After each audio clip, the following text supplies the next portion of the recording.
Hi, my name is Jack. I'm 19 years old, and I want to tell you a bit about my dad, Nick. Throughout my childhood, my dad was like any other great fatherly figure. He would always play with me and my siblings on days out, pick us up to make sure we were okay when we would fall and hurt ourselves, And sit with us through the mountains of math homework we would bring home as kids. This is the dad that we all know and love and enjoy being around. Unfortunately though, through no fault of his own, This isn't always the person dad can be. The difference between my dad and others is that my dad was diagnosed with bipolar disorder when I was 8 years old. Bipolar disorder, formerly known as manic depression, is a mental health disorder that can cause abrupt changes in mood. bipolar can be dated all the way back to 1st century Greece, where they created the terms we know today as mania and depression. One moment, someone with bipolar disorder could be suffering from a depression where they feel unmotivated to move or get out of bed. And then the next, they feel unstoppable and on top of the world, like even death wouldn't be able to stop them. Bipolar is very different for everyone. There are 3 different types of bipolar, all with similar characteristics, but also very different at the same time. My dad was diagnosed as bipolar type 1 when I was a child, and I wanted to use this opportunity of creating a documentary for my final piece to tell our story, and to show how our experiences shaped us into the people we are today. This is the story of how his bipolar has affected me, our relationship, and those around him too. Welcome to My Bipolar Dad and Me.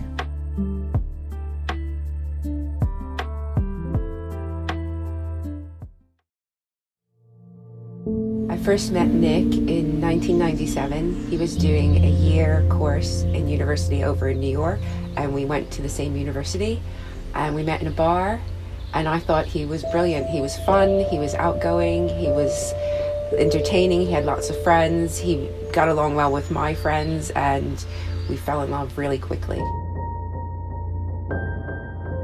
The first time we met Nick was at a family gathering, Passover Seder. I was surprised he had known Deborah just a few weeks, and that he would want to come to a family gathering that would, I had imagined, something he hadn't been involved in before. And he was extremely friendly and intelligent, and was accepted, I think, by everyone at the table. Nick was wonderful for the first few years. We fell in love and we had a long distance relationship. We flew back and forth, saved up our money, didn't talk very much on the phone so we could see each other more often. My family loved him and I was very welcomed into his family, and we were trying to figure out how we were going to build a life together, and I was just really in love with him. As I can remember, the first year or so, your mom would tell us things, but they were things that were normal to a new relationship, a new marriage. People learning to grow together and to deal with each other, 2 different personalities, and making it work. I didn't find it anything outside the norm. I first noticed signs of mania during the time when we were moving back to London from New York. He was so fixated on moving back to London, and that would be the only thing that would make him happy. His behavior became a bit erratic. At the time, I didn't know that that's what it was, and I just felt like I needed to support my husband of only 2 years and do what he needed to do to make him happy. He became very erratic at work at that time and very erratic in his relationships, but I didn't know what it was during that time, and I just thought he was homesick and needed to be back with his family, and so I wanted to support him through that. My relationship with your father has been a total roller coaster. I mean, peaks and valleys extreme, from wonderful friendship to love and endearing, to trying to deal with him when he was in the throes of the bipolar and understanding that the man was sick, but still trying to be helpful, and difficult to realize that the only one that could help your father was your father himself, that he had to make the decision. I fell in love with this carefree, lovely man who was kind and generous and honest to a fault. and I still see this person in him. But having to deal with the other side of his personality when he's going through a manic episode, and the hypomania where the mania lasts for a long time, and being the focus of his abuse and the mania fake, and it's not the man I fell in love with, and it's not the man he is. And I don't blame him in any way for what's happened. Our relationship fell apart. He can't live in our home anymore. I think bipolar's affected a lot of Dad's relationships in his life.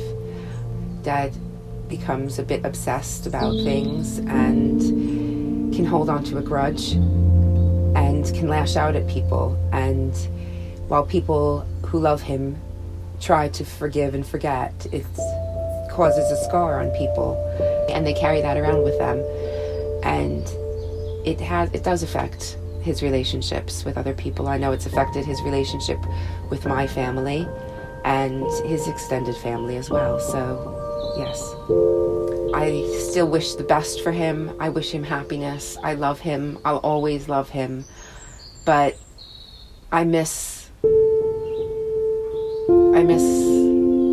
the trust that we had with each other, and I feel like I can't ever have that back.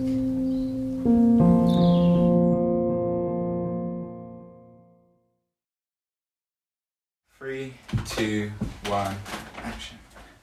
Hi Dad. Hi. How are you today? I'm well. I'm doing good. Can you tell us a bit about yourself? Sure. My name is Nick Macarthur. I'm 56 years old. I have lived in London all my life, and I am father to 4 children. I've worked as a primary school teacher for about 17 years, and I was diagnosed bipolar in 2010, so about 11 years ago now. How would you describe the feeling of mania?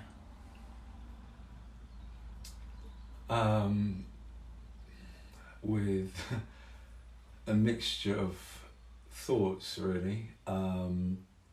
A sense of elation, a sense of rather humorous things happening. When it first happens, particularly, most people don't really have very much idea what on earth is going on. And I would have included myself in that as well. You are very confused by what's going on. It's not something that you expect. So, do you think you were born with bipolar, or were there certain events within your life that could trigger it?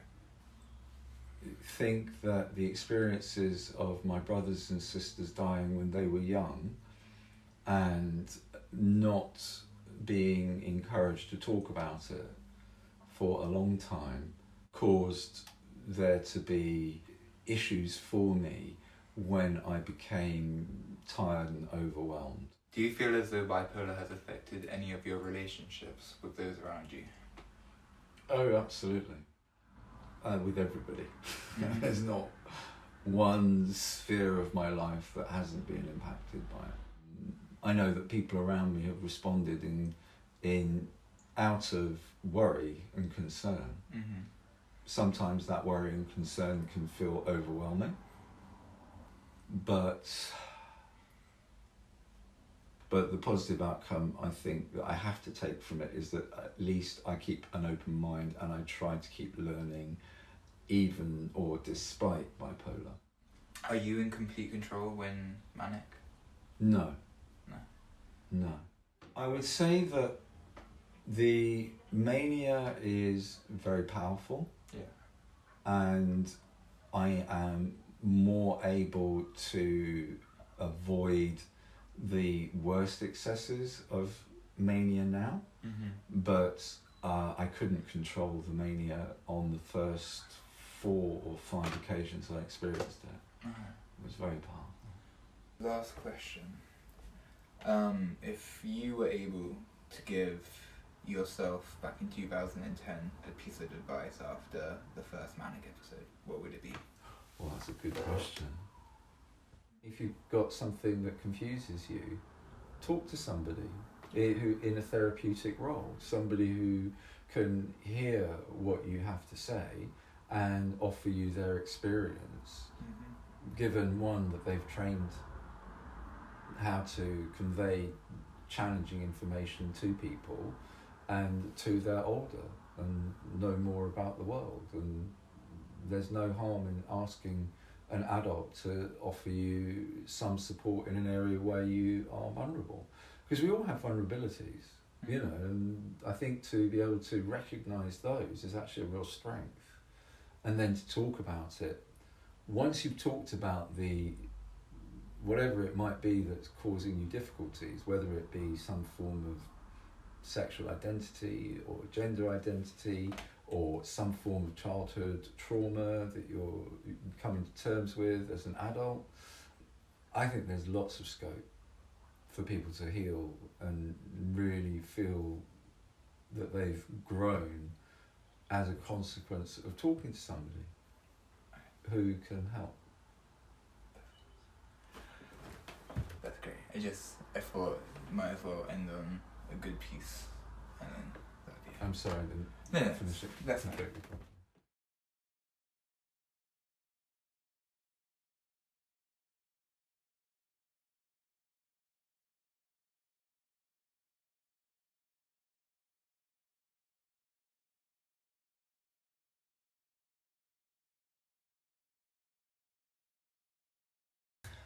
Today is the 19th of May 2021.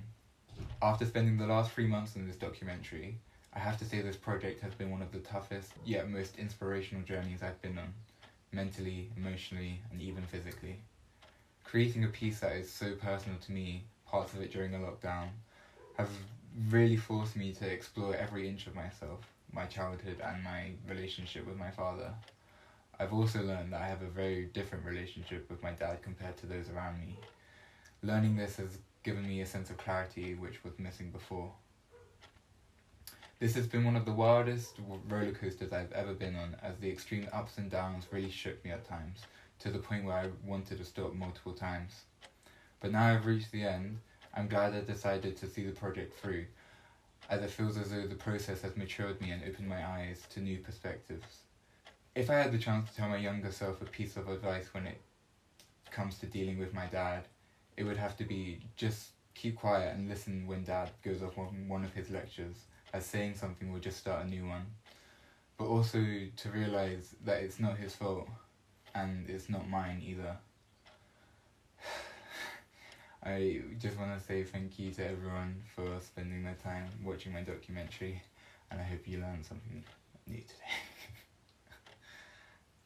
Yeah? Yeah, Okay. I think that was it. I can work with that. That one you can definitely work with.